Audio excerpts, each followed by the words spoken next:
everybody, it's me, Jackie Armand. I'm back again with another spooky craft video. Today we're gonna do something a little Hocus Pocus inspired, just something before I really get into all of the Halloween prep videos. I just thought that would be kind of fun to do something like that before Halloween stuff. And so today, this is something that has been something I've wanted to tackle ever since I saw the Hocus Pocus sequel back in the end of September last year. And so what we're gonna do is we're gonna make another black flame candle. This time we're gonna make the new one from Hocus Pocus 2.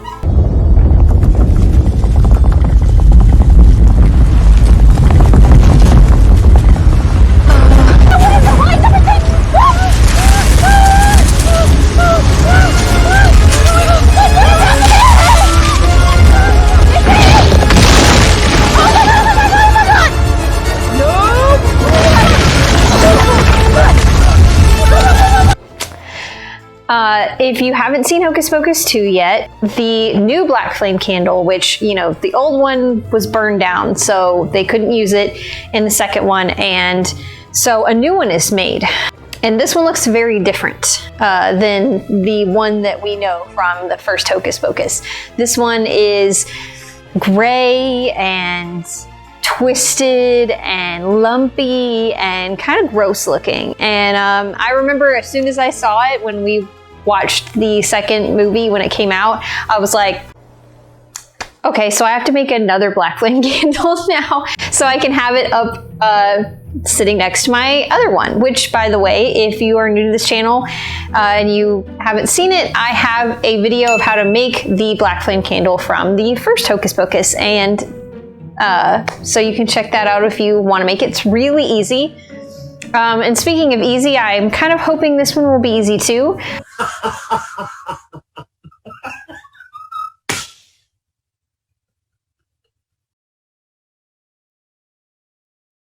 I have some ideas and methods to try to get it to look the way it does in the movie.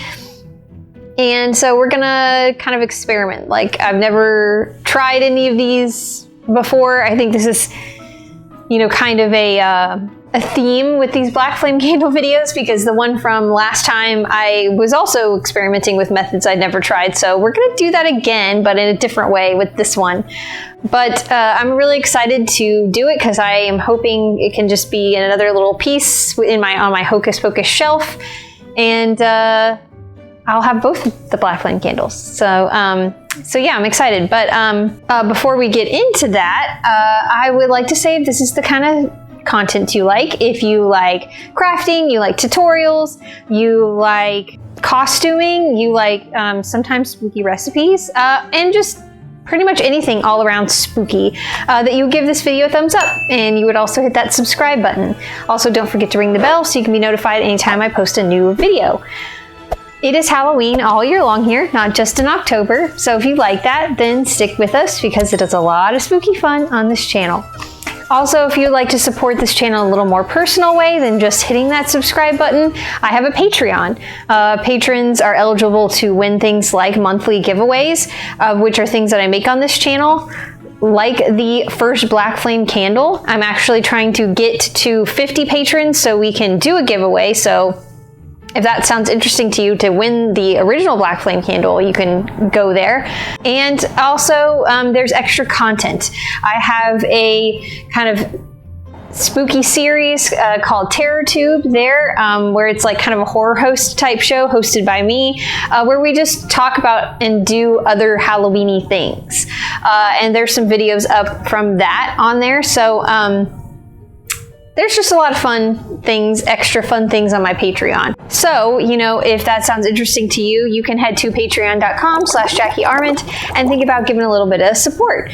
Even just the smallest tier, that is $3 a month, helps out so much and has access to all the extra content and the giveaways and everything. So you don't have to be on the highest tier to enjoy extra spooky fun from my Patreon.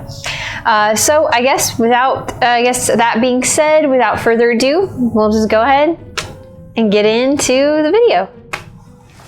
Okay guys, we're in the kitchen because this is where we're mostly going to be doing some of the testing of ways to get this candle to work, and I'm going to go into like all the stuff that I have that we will use to make this project. But before we do that, I actually kind of wanted to brag a little bit and share some like kind of fun Hocus Pocus-y news that I have that happened to me back like at the end of April.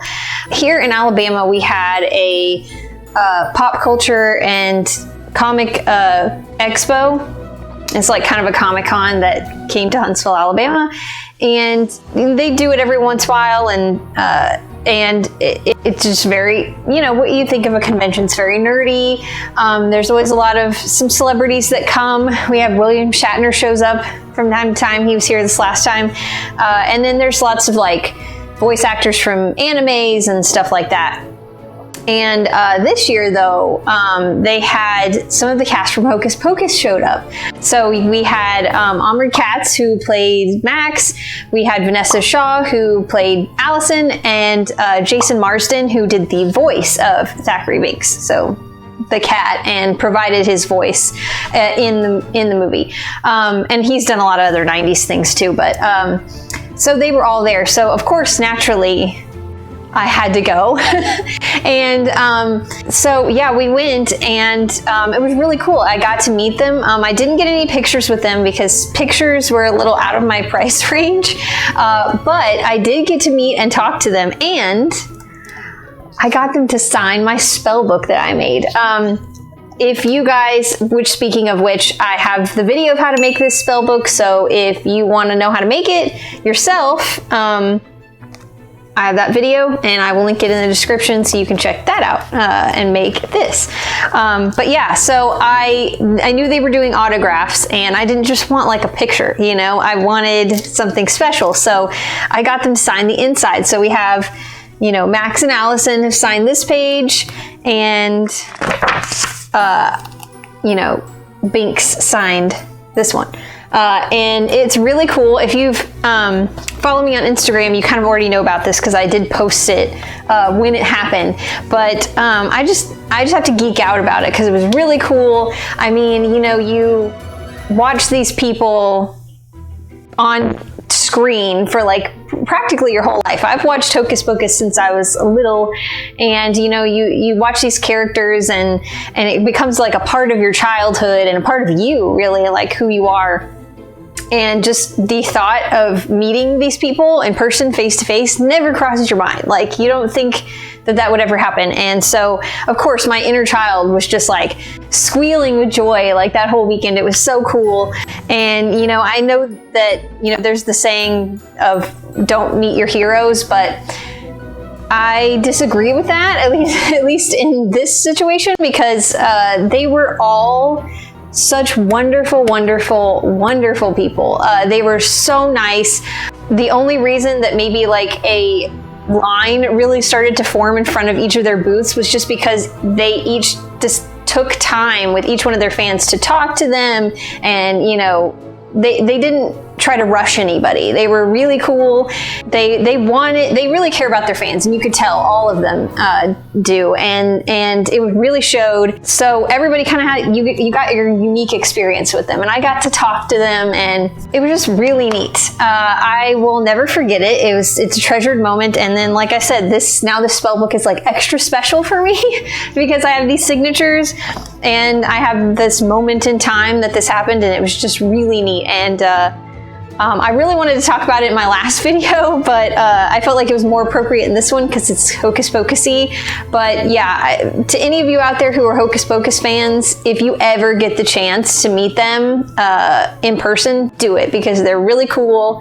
It's really neat. It was really fun. And like I said, a unique experience that I will never forget. So anyway, I just had to share that fun, geeky moment that I had to all of you guys out there because it was super neat, and I can't stop smiling about it. And like, I will never watch Hocus Pocus the same anymore because I can watch it and be like, I bet them. Like, it was so cool. Anyway, so on to the craft we're gonna do. So I'm gonna show you the stuff that I have. So I bought this gray flameless candle on Amazon. I'm sure there are other places you could get them. I'll link to this one if you want, but I'm sure there are ones you can find at the store. But you know, I wanted a flat little flame here because we're gonna draw the black flame on it like we did with the last one. The one from the movie is gray. I wanted it close in color. The idea that I have for what we're gonna do with this. So if you've seen the movie, the one in the movie is very twisted. It's like almost an S shape. It's really crooked. And I want to imitate that with this. I have seen tutorials or videos of how to manipulate and shape wax candles, and this is wax. So I'm hoping that will work with this, where you put it in warm or hot water, not boiling water, but like hot, because you don't want to melt the wax. And you leave it in the warm, hot water for like 5 minutes. And then when you take it out, it is soft enough. It hasn't melted the wax, but it has softened the wax enough for you to manipulate it. So you can manipulate it into a shape that you want to. People have done like the twisty candles and stuff like that. And then after you have the shape you want, you dip it in cold water to stop it. So it doesn't, go back to the way it was or misshape, and it just holds its shape the way you had it. So I'm hoping I can do that with this. I know that there's like a mechanism in here that's going to keep me from doing too much of a dramatic bend probably, but that's okay, because I have this this actual wax candle that's gray that I got that's trying to be close enough to the color that I'm gonna like drip on and kind of make it look lumpier and stuff. So we'll just see what we can get with this. I looked at like what these have on the inside, and it's mostly like a thick base at the bottom, and then it's just a long little line up here to the flame. It's false. No way. Not this time. We created it. Not this time. No, not this time. It's totally made up. Pure fiction. It's fiction. It's fiction. We made it up. So I might be able to manipulate it a good amount. Hoping I can at least just make it crooked because it's too straight. Also, the other thing that I was worried about was because this has, electronic stuff in there, I was worried about it getting wet by dipping it in water. So what we're gonna do is I'm just gonna put it in a Ziploc bag and put it in the water so that it will get warm, but we won't have to worry about water getting in here and messing up everything so that it won't work anymore. So that's the idea. We're gonna see how it goes because like I've never done this before, and I've especially never done it with one of these. So we'll see how it goes, and then we'll use this to kind of add to it, and then we'll draw the black flame on there like we did with the last one. So yeah, I'm kind of excited to try it and see how this goes. So that's what we're gonna do. I'm gonna have the camera over the sink so you can see me do it over here, and then we'll probably move to the craft room to do the rest of it. But yeah, okay, so wish me luck. Here we go. We're gonna try it. Okay. All right, so here I am dipping the candle in some pretty hot water, just hot from the sink. I didn't want it to be too hot. And I waited about 5 minutes, and I could start to feel that it was getting soft and was starting to be able to be manipulated, but it wasn't quite there yet. I think just because, well, the candle was really thick. So I put it back in there again for another like 5 or 10 minutes, and you'll see me here trying to manipulate it still, and I was able to a little bit more, but it just still wasn't moving at all. And I, again, just thought it was because the candle was really thick, and it was just hard for me to bend it. But we come to soon find that, no, that's not the case. It was that the plastic mechanism on the inside, there was more of that in there than I originally thought. So we just take it out of the sink. We decide to just scrap that method, and what we tried next was heating it with a blow dryer while the other person was manipulating it at the same time. Again, that did not work. We even tried a heat gun to get a little more heat, even though I was worried about it melting, and it still wasn't doing anything.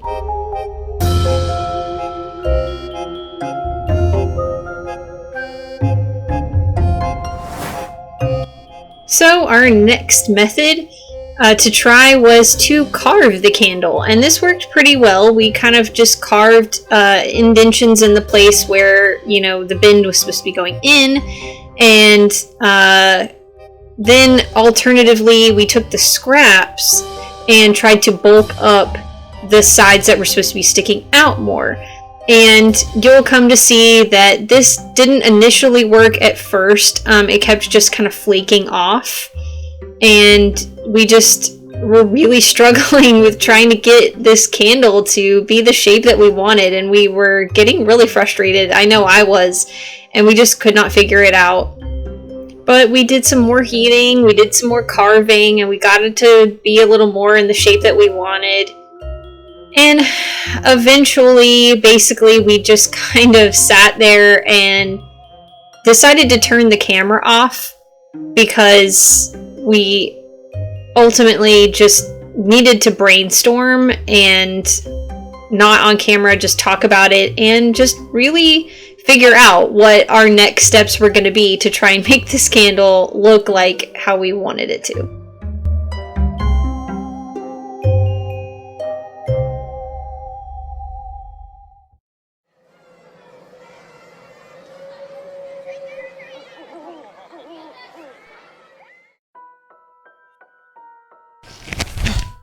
Hi.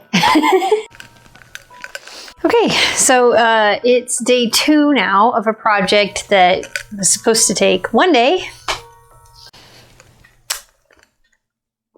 Are we shocked?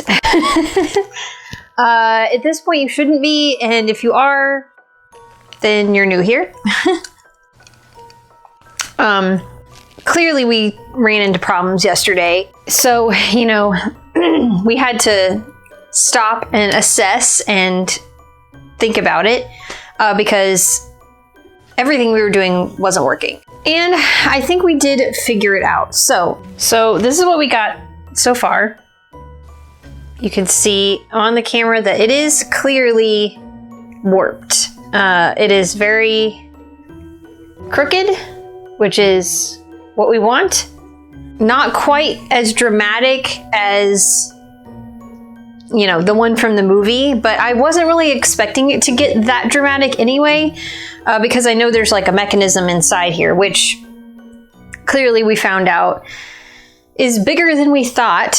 I thought by watching videos that showed, you know, what was inside here, that it wasn't as thick plastic in here, but when we started carving it, we realized just how far it was. So, I mean, if you're going to do this, obviously, if you're going to use a just regular candle that's not flameless, you could do the water method. It would work, probably. But if you're going to use a flame candle like this, or this one specifically, carving it was the best way to go. So carving out the indent places here on, you know, these sides, and then taking what you carved, and basically what my husband did off camera is we took the stuff that we carved, and by melting it down completely with a heat gun, we completely melted it down into and then let it dry in one big solid chunk. And then by like heating up the wax that was on here, and then, you know, putting it on there and then heating it a little bit more with like a lighter, we were able to heat it just enough that we could kind of press it in and get it to stay. Now, obviously it looks lumpy as hell, but you know what? It's okay, because the one from the movie looks like that, so I'm not mad at it. So, I think overall we achieved what I wanted to achieve. Is it as dramatic of a twist or a, you know, bend? No, but it's okay. We're getting the point across, right? So basically, I wanted it to cool completely before I did the rest of it, because I was worried about this just popping right back off again. So what we're gonna do is I'm gonna take this other candle, which is a little more gray. It's like more of a gray color that I want. It looks really light on camera, but I promise it's not quite as light as this. And I'm just gonna use this to create some drips around the top, down here, so it looks like the candle's been used, and just create drips everywhere. I'm kind of hoping that I can kind of bulk this up even further on both sides here, and just kind of hide some of the imperfections and stuff, and I don't know, just make it look more cohesive, you know what I'm saying? And then I kind of want to bulk up this top part a bit too, because the one from the movie, it's really fat up here. And then of course we're gonna take a Sharpie and draw on the flame for the black flame, which I'll probably use my other candle to reference how I made that look, to kind of copy it. But then we'll be done. It will be done, finally. So yeah, that's what we're gonna do. So we'll just get into that and finish this thing. Okay, let's go. All right, so basically I'm just gonna work on dripping this wax on here, but I thought while I did it, Lydia, what are you doing? Hey, what are you doing? Okay, come here. No. She likes to steal my paintbrushes. So I thought while I did this that we'll just talk about Hocus Pocus 2 a little bit. I know I had a video like last year where I talked about my thoughts on it briefly when I made our invitations for our last party.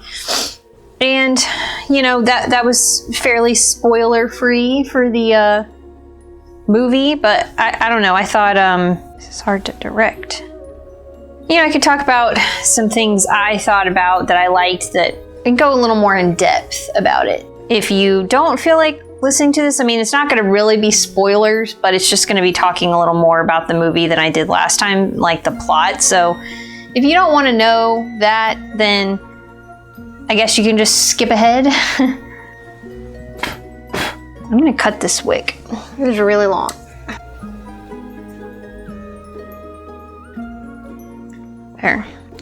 There we go, that's better. Just gonna kind of go around it first and then come back and bulk up some stuff.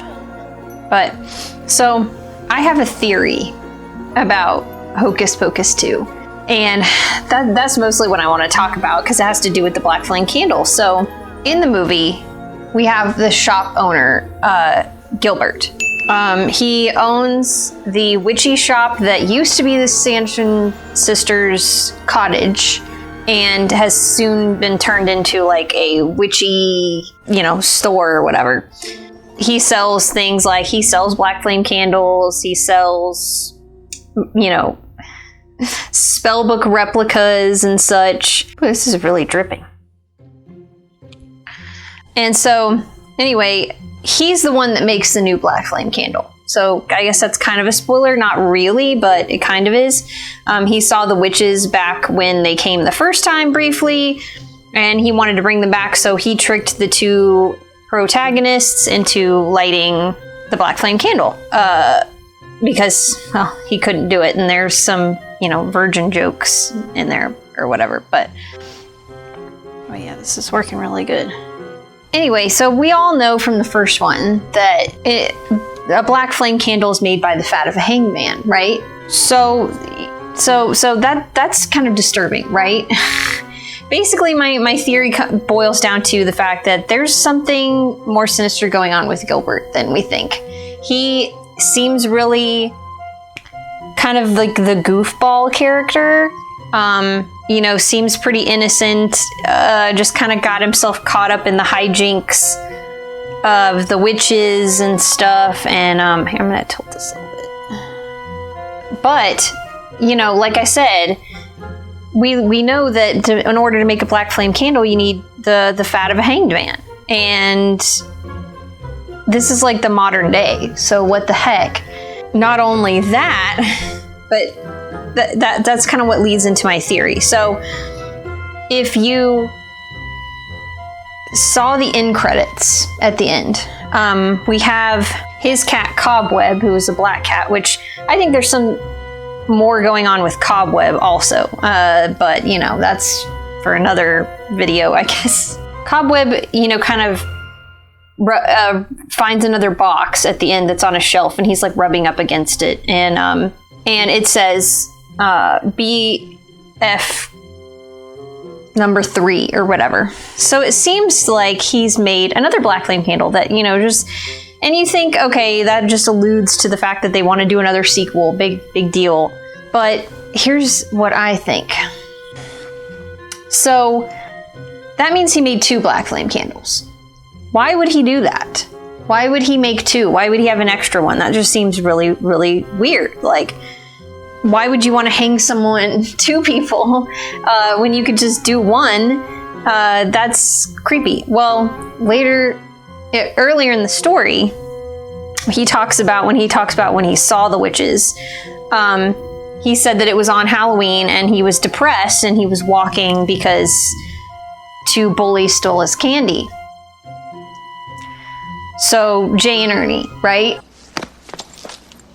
How many times I gotta tell you? My name ain't Ernie no more. It's Ice. Ice. This is Ice. That alludes to, you know, and it's like, oh, that's a fun little Easter egg. But is it? Because he says later that when he saw the witches, that he decided to go back to the cabin because he wanted to see if the black flame candle had been lit and it was like all true and all this stuff. And he saw that it was like burned down to the wick, right? What else would he have found at their cabin other than the candle? Well, he would have found Jay and Ernie because they were still in the cages. Because at the end of the movie, like, nobody rescued them. They were just singing the row, row, row your boat. And so, yeah, he would have found them. What happened to them? Did he use them for a black flame candle? That's what I want to know. Because, and before you say, okay, well, he was a little kid, like, how in the world could he have, like, killed these 2 bullies and, like, hanged them and used their fat to make a candle? Like, that seems a big stretch for, like, a little kid to do. I got an answer for that. So, later in the second movie, we hear Winifred say that only a young witch can manifest the words on the book. So I don't think it's that only a witch can read them. I think it's that only a witch can, you know, basically their magic causes the words on the pages to show up. So I'm assuming that book is probably just blank for any old other person. Which makes me think that Allison from the first one definitely was a witch, but that's a whole another rabbit hole too. But, you know, Gilbert says, that he made the black flame candle, book showed him how to do it. So I think that means he has some magic, and maybe he used that magic to help him out with murdering these 2 bullies, because we never find out what happened to them. They weren't in the cottage anymore, clearly, because he turned the cottage into a store. That's what makes me think, or they're gonna go like a more friendly way of, instead of them like dying by being hung, it was just that they were hanging in cages, and that's like the loophole, so like hanged man. But still, he got their fat somehow, which is kind of creepy and weird. And so, yeah, that matches with having 2 black flame candles. Like, why would he make 2? Well, he already had 2 people, so he made 2 of them. So, you know, basically, in a nutshell, there's something more sinister going on with Gilbert than I think we are led to believe. He seems goofy guy or whatever, and just, you know, wanted the witches to come back, but kind of got mixed up in their hijinks. But there's something a little bit fishy going on with him. That's just my theory. But so, I mean, I don't know. We'll see, I guess, if there's ever a third Hocus Pocus. Because if they make a whole nother candle, then I guess I gotta make a third one. But anyway, so I'm gonna finish this. I'm just gonna kind of time lapse it or whatever. I'm just kind of dripping it all over here. I'm also wondering if I'm thinking about, I don't know, using some paint to kind of paint in this part, the darker gray, because it matches, but not really. Like, this is still kind of a little lighter gray than this. And I don't know if I'll use some acrylic paint and kind of just lightly tap some paint in here to kind of make it all kind of the same color, you know? So I might do that off camera, I don't know. But anyways, I'm gonna time lapse this, and then of course I'm gonna draw the flame on, and then we'll be done with this thing. So yeah, okay. We'll get into it.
Okay, that's it. We're done.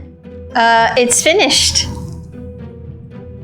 I don't have the batteries in it right now because while I'm filming this exit video, my husband is out getting me some batteries because it doesn't take double A's like I thought. It takes those big C batteries, which is really weird, but whatever. But I mean, you saw it lit in the reveal just a second ago, so but it turned out really good. I'm actually really happy with it. It really does look crooked, more than I expected. It's not super dramatic, like I said in the movie. It is like really slanted, but I don't think I was gonna ever be able to achieve that. So it's fine. I achieved it in a pretty good way. So I'm not mad at it. I think it looks pretty good and you get the idea across, right? So anyway, I guess in the end, it is a lot like the Hocus Pocus sequel where it's not as good as the original one. My first Black Flame candle obviously is my favorite and will always be my favorite Black Flame candle that I've made. And this is just second best, which is kind of what the sequel was. But if you've never seen Hocus Pocus 2, I mean, I would encourage you to check it out. Give it a chance if you're a Hocus Pocus fan. It was pretty good. I like it. Obviously, I'm making a second Black Flame candle, so I liked it. But I mean, you can let me know in the comments what you guys think, what you thought of this project, and if you liked Hocus Pocus 2 or if you didn't, which is perfectly fine if you didn't. And, you know, I would want to know why. I would want to hear your opinion. But yeah, overall, I think this turned out to be a success, even though there were so many things along the way, which is kind of a theme with some of my projects. But this Black Flame candle definitely was a lot harder than the first one. The first one was so easy to do, and this one was a lot more complicated. It was almost to a point where I could have just made my own candle at that point because I did so many things to it. But I definitely think painting the wax was the way to go. Like I kind of, you know, I dabbled over it with some gray paint to kind of make it look cohesive, because once I dripped this other candle on there, the candle under it was starting to look kind of green. Definitely painting it looked good, and then using the matte Mod Podge gave it back that waxy look, and then dripping some more wax obviously over it with the gray candle again kind of helped it just all look like it's one candle, you know? But yeah, this poor candle went through a lot, but I like it. I think overall I am happy with it. Now, if I ever make a better one, if I find a better way to achieve that really crooked look from like the one in the movie, then, you know, maybe I will. But to be honest, I don't know. I kind of like the way mine looks better. It doesn't look, you know, as gross, I guess. You get it. You know what it is, but it's not as disgusting looking, I guess, as the one from the movie. But anyway, long story short, too late. I'm happy with it. But yeah, if you stay till the end of the video, thank you guys. Please give it a thumbs up if you liked it, and also don't forget to hit that subscribe button, and don't forget to ring the bell so you can be notified anytime I post a new video. Next video will probably be the start of me working on my video game themed Halloween party, which if you missed my planning video, I will put that here. I'll link it in the description so you can look at, I go through all the projects I want to do for the party, the decorations, the food, just all of it. And I think I'm going to start working on that. Will be one of the next videos. I think those Crash Bandicoot crates that I want to make are probably going to take the longest out of all of the crafts that I want to do. So that will probably be what I start first. I always try to do the project that's going to take the longest first, obviously. And, you know, I have some other ideas, especially here in the summer, of some other like spooky things, some maybe spooky recipes, which we haven't done any of those in a while, kind of sprinkled in that aren't video game party related, as much as I love, you know, I'm going to be mostly working on that stuff for my party. I get that not everybody out there is like super into video games, and this is, you know, first and foremost a Halloween channel mostly. So I want to do some just like other spooky Halloween-y things that aren't video game related, because not everybody who watches this channel are like into video games, I guess. And it'll probably be some more Hocus Pocus things. I have some kind of spooky summer themed things, ideas that I'll probably do sprinkled here and there, because I know especially that Crash Bandicoot crates are probably going to take a few days. So that's probably going to be a longer video for me to record. So I might do some shorter little videos sprinkled in so that it, you know, doesn't take forever. But so, I mean, just look forward to that. I do want to do some more stuff on my Patreon, which that's a segue into, you know, I have a Patreon. So if you want to support this channel a little bit more than just hitting the subscribe button, then you can head there and think about being a patron. I have patron exclusive videos that are spooky and extra Halloween-y stuff. I think probably the next one that I do will be a movie review of one of my favorite really dumb, cheesy Halloween movies.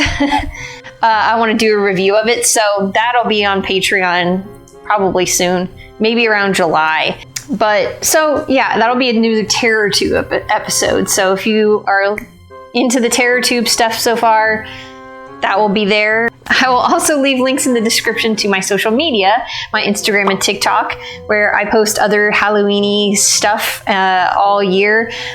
You can contact me on Instagram if you want to chat or, you know, share ideas with me. I've had some of you guys sharing some cool Halloween ideas or just party planning ideas of your own, which is really cool. I love seeing that. So you will not be bothering me. I really enjoy that. And then TikTok just has spooky stuff, or sometimes things that don't necessarily make it to YouTube are a YouTube video, but are maybe like spooky things that I do all year end up on like TikTok and Instagram. So you can check that stuff out. Also, I will leave a link in the description to my Etsy shop, where I make witchy, Halloween-y prop potions all year long. So if you're into kind of spooky stuff, you can head there and check it out and order something if you want.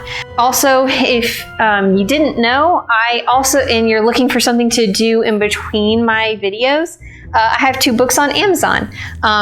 One is a zombie romance and one is a vampire adventure story. They're both available as paperback and Kindle versions, and you can read a little bit of the Kindle version before you buy it to see if it's your thing or not. I also am working on getting them added to my Etsy shop too, the paperback versions. So if you want a signed copy that maybe is a little cheaper than what it is actually on Amazon, that will be available soon, hopefully. I just keep putting it off because so many things keep interrupting and pushed forward in priority. So hopefully I'll get that done soon. I just need to sit down and do it. And then I am also working on a 3rd book right now that I'm writing, which you can check out a sneak peek of on my author website, which I will also leave in the description of this video. And it is about a young woman who's possessed by a demon. So you can read like a chapter of that. I think I'm also going to put out another sneak peek from that book, another chapter, probably on my Facebook group, because I have a author Facebook group too, which I can put a link for that too.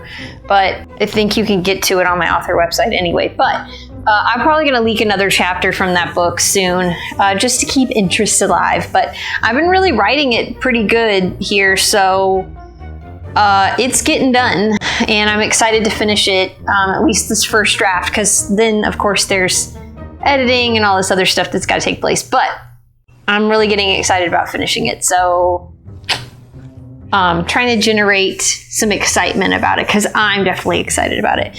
But yeah, that's pretty much it, you guys. thank you guys for all of the likes and the subscribes and the support, and contacting me on Instagram and Facebook and things like that. Like, I get a really big kick out of inspiring you guys in your party planning, or even just you guys sharing your party planning with me, because and Halloween stuff with me, because I love seeing other people's stuff. I really do. I get a kick out of that. So anyway, but yeah, I guess that's it. And as always, you guys just stay spooky, and I will see you in my next video. Bye.